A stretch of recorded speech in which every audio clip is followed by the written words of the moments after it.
Hola, ¿qué tal? Bienvenidos a mi canal de YouTube. El día de hoy vamos a hacer un proyecto de manualidades, va a ser de joyería y va a ser un poquito fuera de lo común, ya que voy a utilizar este tapete de silicona, que si se fijan tiene un patrón de hexágonos y me pareció, en cuanto lo vi dije, este parece un panal de abejas y creo que sería muy interesante obtener una lámina de resina a partir de este utensilio de cocina. Entonces voy a mostrarles cómo lo hice. Para empezar vamos a ponernos nuestros guantes, ya que la resina epóxica es un poquito tóxica y puede irritar la piel, así que es mejor utilizar guantes de plástico. Voy a utilizar esta es de la marca PBU o PBU, no sé cómo se pronuncia en francés, es una marca francesa, pero pueden usar cualquier marca. La ventaja de esta es que ya viene con color, no tengo que agregarle nada adicional. Viene con la resina y con su endurecedor. Este es a partes 1 a 2, es decir, 2 partes de resina y una parte de endurecedor. Aquí como podemos ver, pues ya tiene el color, se ven ya amarillas, entonces no hay que hacer nada adicional. Primero en 2 vasitos medidores puse los tamaños y ya posteriormente los vertí adentro de un vasito de plástico y agité durante unos 5 minutos. Este es el tapetito de silicona que les mostré al inicio. Si se fijan, tiene un pequeño hoyito, es porque hice un experimento previo en el que no le puse aceite, entonces ahora voy a ponerle aceite. Este es en aerosol de la marca PAM. Aquí fue un poquito mucho, fue demasiado, entonces retiré un poco y ya que tenemos el aceite vamos a verter nuestra resina. Es importante mencionarles que de cualquier modo fue demasiado aceite, entonces no quedó tan pulcra la superficie ya que curó.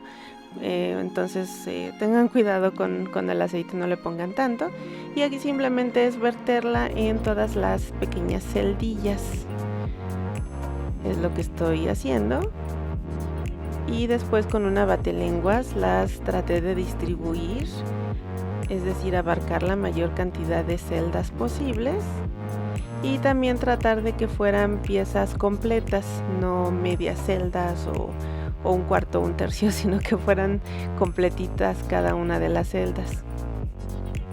Posteriormente apliqué calor. Estoy utilizando un mechero de cocina, pero un encendedor es lo mismo. Lo único que queremos es que el calor ayude a que las burbujas salgan a la superficie y pues se revienten y no se queden abajo. Vamos a dejar que cure por unas 24 horas. Esto es dependiendo de la marca, en mi caso era 24 horas. Podemos hacer la prueba de que ya se puede manipular y de hecho recién curada es todavía un poco flexible, entonces les recomiendo que si van a hacer este mismo experimento con alguna alfombrilla que tengan por ahí de silicona, lo hagan recién curó, no se tarden más, ya que si no va a endurecer mucho y no van a poder despegarlo y van a maltratar su alfombrilla, como me pasó a mí en mi experimento que hice fuera de cámara. Entonces sí les recomiendo que esto lo hagan cuando acaba de curar o tal vez un par de horas antes del tiempo recomendado. En cuanto ustedes detecten que ya está sólida la superficie, pueden empezar a manipularlo y así es más fácil retirarlo y por lo tanto cortarlo. Estoy utilizando un cúter, también utilicé unas tijeras para ir separando mis panalitos. Estas son las tijeritas que estoy utilizando. Son muy pequeñitas y siento que es más fácil llegar a los lugares pequeños con ellas. Les recomiendo que tengan unas. Y pues bueno, fui cortando a medida, tratando de obtener pedazos relativamente grandes. Bueno, no grandes, pero tal vez digamos como de tal vez unas 10-12 celdillas cada uno. Algo que me permitiera aprovechar al máximo la superficie. Aquí ya tenemos nuestro primer pedacito. Se ve bastante bonito. Y pues voy a repetir el procedimiento con el resto de mi telilla de resina. Aquí ya tengo todos mis pedacitos cortados, algunos fueron de menos celdas, es decir, como que traté de utilizar los espacios, digámoslo así. Y finalmente voy a utilizar para este proyecto un par de celdas medianas, digámoslo así, y estos cachitos que sobraron, que definitivamente no pues fueron los intermedios que se terminaron desperdiciando, pero decidí que los voy a utilizar en este juego de aretes que vamos a hacer. Nuevamente me auxilio de una lima de uñas. Ya ven que en mis videos siempre utilizo mis limas de uñas para lijar todos esos rebabas que llegan a quedar. Y posteriormente, ya que todo estuvo lijado, lo pegué en un masking tape o en una cinta de embalaje o cinta de enmascarar o cinta de pintor.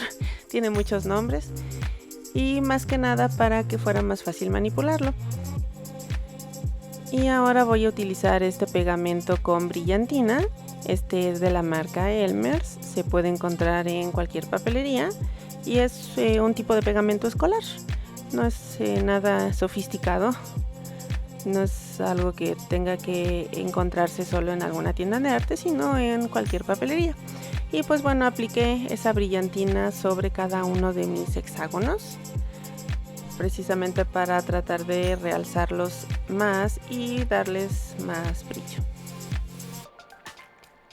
Aquí ya tengo todas mis piezas cubiertas con el pegamento y vamos a dejar secar por unos 10 minutos. Si queremos podemos aplicar una segunda capa al finalizar este tiempo. Yo le apliqué 2 capas para que se viera más saturado de brillo. Y ahora voy a utilizar esta resina, esta es de tipo UV. Y a diferencia de la epóxica ya viene preparada, no es necesario revolverla. Y lo que va a hacer el endurecedor es la luz ultravioleta. La luz ultravioleta va a reaccionar con la resina y la va a endurecer. Aquí hay que tener cuidado de que no se batan nuestras piezas, de que no se unan las celdas. Ahí por ahí se me pasó y se unieron unas cuantas, 2 o 3.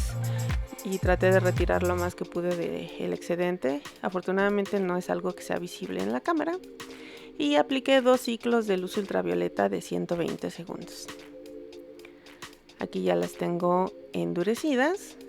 A veces lo que hago es que las dejo 2 ciclos y en vez de tocarlas luego espero un par de horas a que la luz natural termine de endurecerlas. Así es como se ven las piezas. Siguen viéndose transparentes, pero ahora tienen ese brillo que le da la brillantina o purpurina. Y para los costados, que si recordarán, lijamos con una lima de uñas. Voy a aplicar esmalte de uñas transparente para regresarle ese brillo que perdió después de la lijada. Voy a utilizar este taladro, se llama Dremel. Es perfecto para joyería, ya que tiene una extensión que es la que les mostré y que permite manipularlo más fácil. También tengo mi juego de brocas. Utilicé el segundo tamaño, si se fijaron, no recuerdo el número, pero francamente siempre es comparar con el tornillito que tenemos para saber cuál es el que debemos de usar. Aquí fue un poco complicado hacer las perforaciones, ya que de acuerdo al diseño o la distribución de mis piezas debía de ser la perforación justo en la punta, en una de las puntas o en uno de los vértices de mi hexágono. Entonces eso fue muy complicado. Este, por ejemplo, no es en los vértices, es nada más en la parte plana, entonces no fue tan doloroso, pero los que fueron en el pleno vértice, ese sí fue una tarea pues bastante complicada, diría yo. Puse mis ganchitos, inserté los ganchitos y ahora solo restaría ponerles unos arillos para unir mis piezas. Aquí terminé tirando los arillos en cuanto lo abrí. Usualmente soy muy cuidadosa, pero no sé qué pasó aquí. Lo abrí y salieron volando. Y lo peor del caso es que ni siquiera utilicé este tamaño. O sea, hice la prueba y quedaban muy apretadas las piezas, entonces no fue este tamaño. Entonces solamente trabajé de gratis o de balde, como dicen por ahí. y fue el segundo tamaño que utilicé. Digo, al final ustedes siempre van a utilizar el tamaño con el que sientan que el juego de joyería se ve mejor o está más fluido o está menos apretado. Y ahora resta agujerar estas piececitas súper pequeñas, y como sabía que iba a terminar o agujerándome un dedo o tirando la pieza, decidí ponerla en medio de un masking tape para que así se sostuviera, no se resbalara de mis manos y también tener un mejor agarre y que no se fuera chueca la pieza. Afortunadamente funcionó y pude hacer los orificios y posteriormente insertar las armillitas pequeñitas que me van a ayudar a fijar estas piezas al resto de mi arete. Previamente hice también orificios en mi pieza central y ahora solo resta ensamblarlo con nuestras piezas pequeñitas. Aquí ya casi tenemos nuestro arete listo. Ya tenemos los dos. Les ahorré el dolor de ver cómo me peleo con las piezas tan pequeñas. Y solo resta fijar los postes. Voy a utilizar este pegamento instantáneo. Encontré que era más fácil poner la pieza con unas pinzas. Y ya que endureció, apliqué resina de tipo UV. Esto porque he notado que aun y cuando existen pegamentos especiales para metal, de cualquier modo lo que termina reforzando la unión es la resina UV. Entonces pues es lo que voy a hacer. Aquí ya estoy distribuyendo la resina y nuevamente aplicamos 2 ciclos de 120 segundos para que endurezca completamente. Aquí ya endureció, ya podemos manipularlos fácilmente, sin problema. Y aquí ya les puse sus maripositas. Y pues se ven bastante interesantes, me gustó mucho. Creo que el agregarle la brillantina o purpurina le da también un toque extra, digamos una chispa. Y pues me gustó mucho cómo quedaron y sobre todo que finalmente pude concretar este proyecto, ya que estuvieron las piezas recortadas en mi escritorio prácticamente un año. Entonces ya finalmente pude terminar el proyecto. Y así es como se ven los aretes puestos. No son muy grandes, si se fijan pues son de un tamaño adecuado, creo yo. Tienen movimiento y la ventaja de que de que hayamos utilizado postes para fijarlos a la oreja es que no se da mucha vuelta, es decir, el lado que va hacia de frente pues siempre está viendo al frente. Entonces eso creo que es algo bueno, que no esté alternando entre el lado bueno y el lado malo. Y pues bueno, creo que el efecto panal se ve muy interesante, no se perdió a pesar de que le pusimos más resina. Se ve muy bonito, a mí me gustó. Y pues es una de las tantas cosas que podemos obtener utilizando pues materiales convencionales que tenemos en la casa, o bueno, herramientas convencionales, porque utilizamos resina que no es convencional que la tengamos en casa, pero bueno, bien se puede utilizar o bueno, bien se puede conseguir en cualquier tienda de manualidades, creo. Espero que les haya gustado este video tutorial. Si es así, por favor denme un like, compartan, cualquier cosa le ayuda mucho a mi canal. Muchas gracias por su atención y nos vemos en el siguiente video tutorial. Bye.